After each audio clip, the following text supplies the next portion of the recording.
do you balance traditional values of virtue with modern challenges and expectations?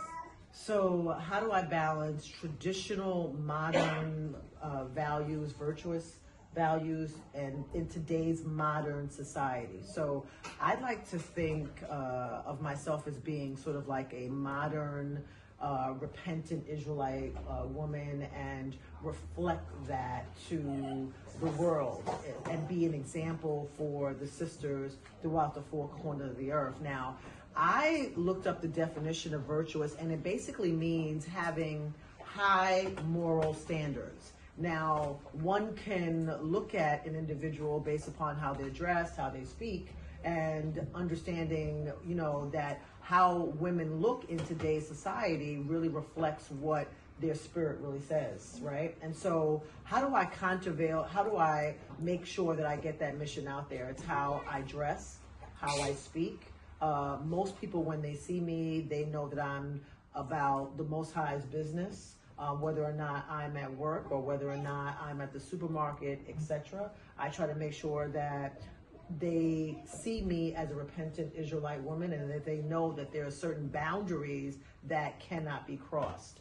So one becomes a virtuous woman by living an ethical life, following a moral code which offers respect to others, offers kindness. It's filled with humility and compassion. The traits of being virtuous are honesty, integrity, courage, and patience and practice. So in my daily walk, I try to practice those things. Now, when we're dealing with modern society frowns upon pick-me women who have traditional values, but I take pride in the fact that I was picked, right? I was picked by a prophet, by a king, and that's a lot of women in the world. They want to be married. They want to be married. However, they still want to hold on to these feminist values that are keeping them from getting a husband or getting a Lord. Now, in Sirach chapter 25, verse 1, it talks about how three things in which the Lord was beautified.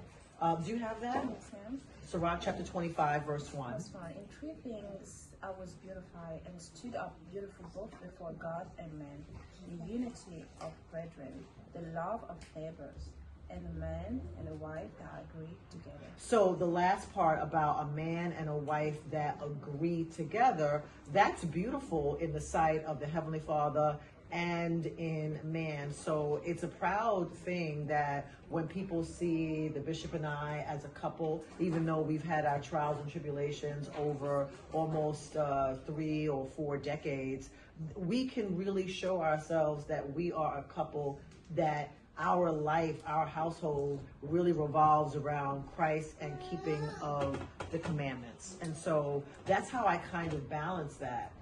Balance everything according to the scriptures. Okay, sis.